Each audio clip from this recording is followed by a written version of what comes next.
Hi, I'm Dr. Sandra Lee, aka Dr. Pimple Popper. I'm a board-certified dermatologist, a skin cancer surgeon, and a cosmetic surgeon, and this is how I work it. I'm gonna take you through 24 hours of my beauty and wellness routine.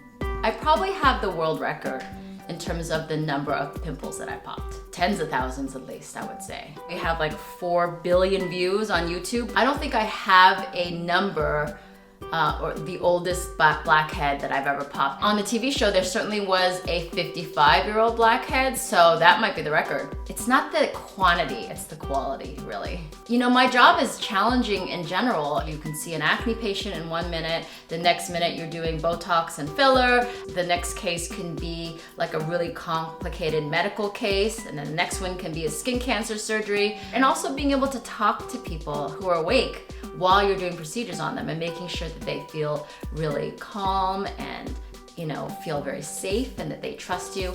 All of these things you sort of have to think about and complete at the same time. The most rewarding part of my job is, of course, my patients. A lot of what we do are more things that are not so life-threatening, but they certainly affect people's emotional well-being just as much as they might affect them physically, and sometimes more. You can really change people's lives, and I feel so lucky that I'm in a show that I get to actually see that. Now I see patients probably 2 days a week, and I have so many other things that are going, like we're filming for the TV show, doing things on social media. Like I feel like I'm working literally like from the moment I wake up to pretty much when I go to sleep. I wake up at the very last possible minute, for sure. I'm not a morning person. I probably get up because I have to pee. That's why. I bet that's probably gonna be the thing that's gonna really get me up. I'm still here because Taquito came and sat down next to me. Also, I have workouts in the morning, which I hate, but I have to do just because they do make me feel good in the long run. I literally have to have somebody breathing down my neck to make me work out, because I won't. I have somebody come in to my garage and we work out outside. We have to wear masks and things while we do this to make sure that we're safe.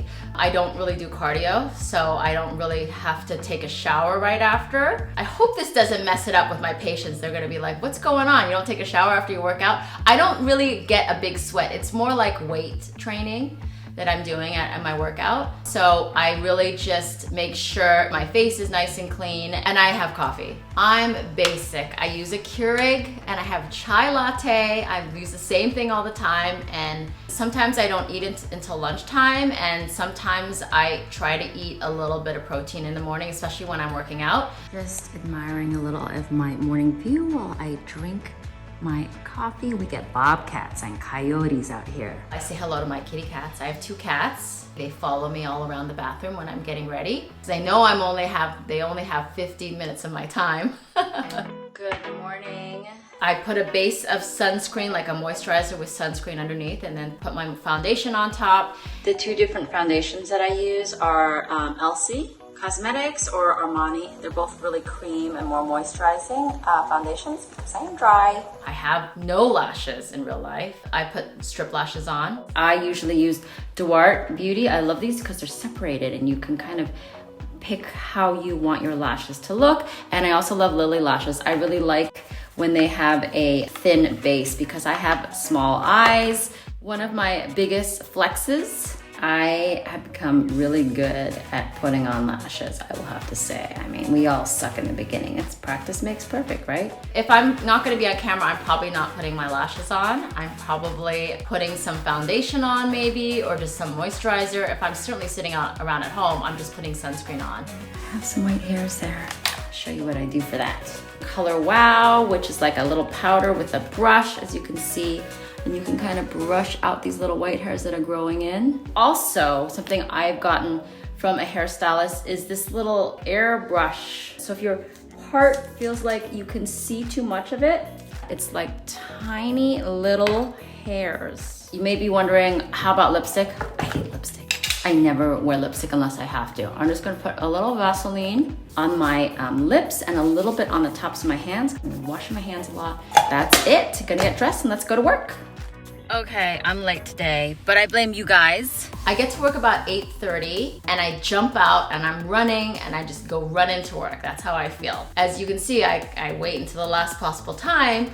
I didn't know this was gonna be a therapy session, first of all. Now I realize that I really am not good with my time here. But I really literally just get into work, check over my desk to see whether there's things there. There are always something there that I have to sign or have questions that I have to answer. But essentially, there's a patient waiting for me. I definitely see a lot more of the pimple popping, we call it, but they're usually the more complicated big cysts or lipomas, and also, you know, more of the cosmetic procedures like eye lifts or laser procedures and liposuction and things like that. And what's really interesting is because of social media and because of the TV show, we get people on a daily basis that are traveling from out of the state even to come see me, which is crazy. I've had people come from Australia, from South Africa, certainly from areas in Europe, in the Middle East, all different places. I mean, I think the most important thing that I do in my office is make my patients feel comfortable, no matter what they have. I never judge people.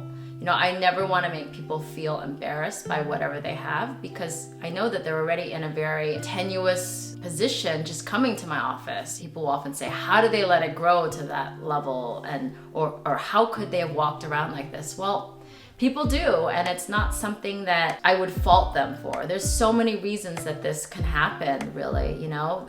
They're scared of doctors, they don't have the money to see a doctor, they don't have insurance, they don't have the time, they're working too much to support themselves and their family.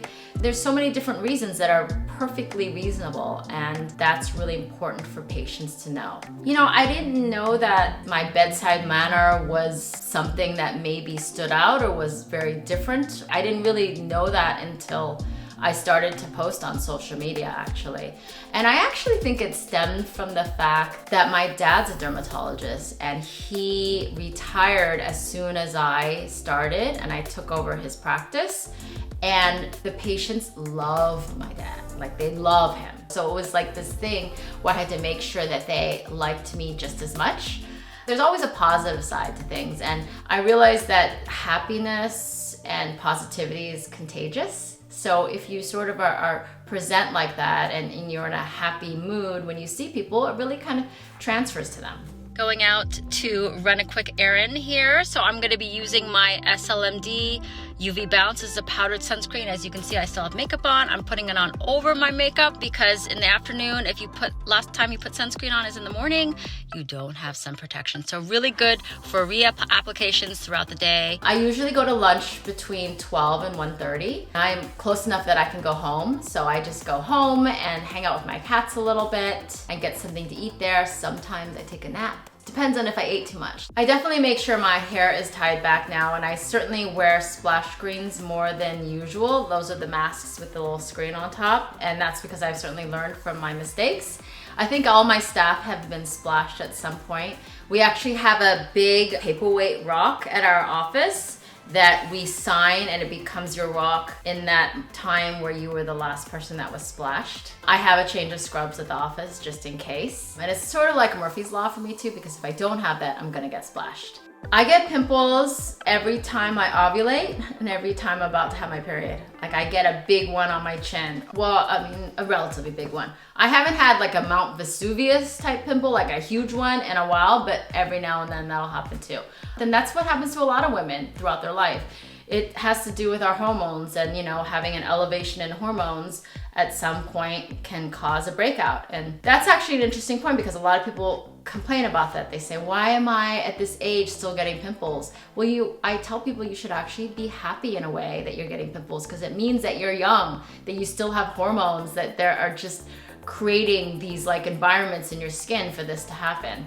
And that oil is actually your own built-in moisturizer, and it keeps you looking young. I'm with the crew here. We're getting makeup and hair done for TLC interviews today. We film Dr. Pimple Popper 4 days a month where we're just filming at the office and we are just spending that time working on these cases, which are pretty advanced and more complicated than the average case that walks in your door. Usually once a week, I'm also doing the TLC interviews where you see me sitting there behind the screen and kind of talking and explaining the story or giving you a little background on each of the patients. Here is our filming area. That's where I sit in my little cubicle. The interviews are the more fun part.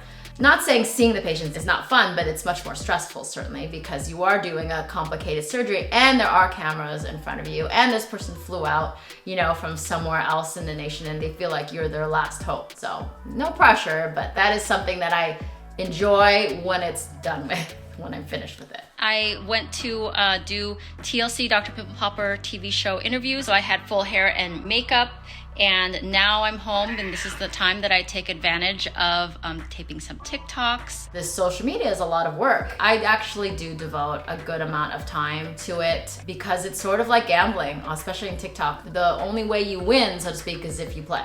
There are 5-year-olds that come up and meet me and they know what a lipoma is, you know, they know what a cyst is, and I wouldn't have known that until I was in dermatology training. So it is really nice to be able to impart knowledge to people and certainly also just teach them about their own skin, and it helps people to make them feel better about themselves. And I saw it starting to take off, which was so crazy. I thought, well, what am I gonna do with this? Is this just gonna be pimple popping off into the sunset? So I feel so proud that we have this line that really are products that we as dermatologists would prescribe to our own patients. I felt like if I could teach people why things work or kind of understand why a product works, they'll be more willing to use it, and they'd also feel really proud that they were part of making things better. And salicylic acid is actually really great. I feel like it's the product of the pandemic, really, because it's something that you can use to help with maskne, which a lot of us are dealing with.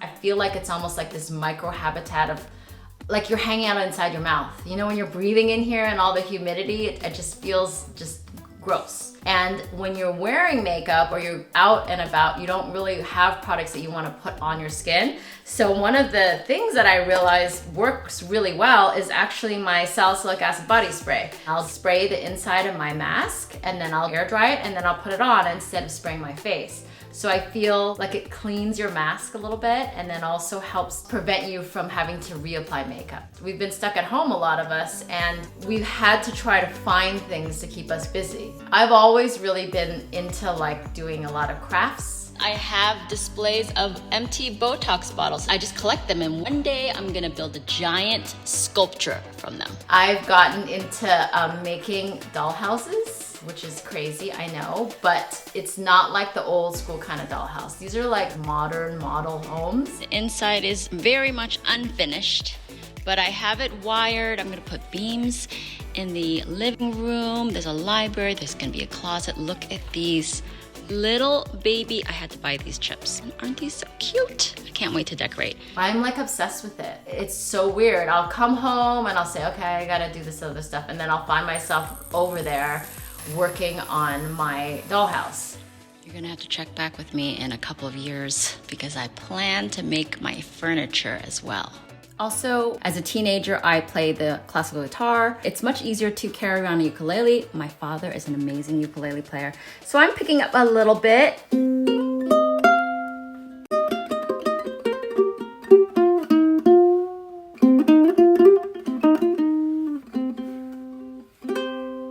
Now it's time for me to take my makeup off and take a shower because, as you guys know, I am not a morning person. I like to try to get things done at night and be nice and clean when I go to bed so that when I wake up, I have the least amount of things to do as possible. My nighttime skincare routine isn't really just me taking off my makeup. I use Lancome Bi-Facil, which I've used since high school, to take off my eye makeup. I was doing TLC interviews today for the TV show, so I have extra heavy makeup on today. So I definitely want to get all that off, and then the salicylic acid will really get off the rest. I don't use hot water to wash my face. Hot water tends to dry you out more. Really fragranced, Cleansers also tend to dry you out, so I use a really basic dermatology recommended cleanser. I like salicylic acid. I think it's gentle on all skin types, and it's just like that. Now I'm gonna use a little mask, and then I'll apply a little retinol at night and follow that up with a little hyaluronic acid moisturizer, and that's it. Retinoids are really the #1 anti-aging topical. They're a little drying to people, especially even me, because I'm, like I said, I'm really dry. So trying to ease into it is a good idea, but using it, if you can, up to a nightly basis is great. Your skin will thank you like 10, 20, 30 years down the line. One of the biggest things about showers, especially if you're dry or especially in the wintertime, you should have a tub of moisturizer. That's key. And that's because when you take a shower and the water evaporates from your skin after your shower, you're actually losing a lot of moisture. And you need to put a moisturizer on when your skin is still damp because it helps to seal in the moisture. Let's see what my cat thinks about this. Taquito, what do you think about my mask? It's okay, you still love me? I smell funny, huh? The biggest misconception that people have about dermatologists is that we are not real doctors and that we are just pimple poppers. It's so much more than that. Dermatology is a whole nother language. We do treat life-threatening conditions as well, and we are physicians. You know, for me, when I finished all my training and was finally able to work on my own, I was 34 years old. So it takes a long time to go through this training. There's a lot of time and study involved, and but it's well worth it. Okay, I'm gonna go to sleep now, bright and early. Tomorrow morning, right on time as usual. Thank you so much, Allure, for having me, and I'll see you guys next time.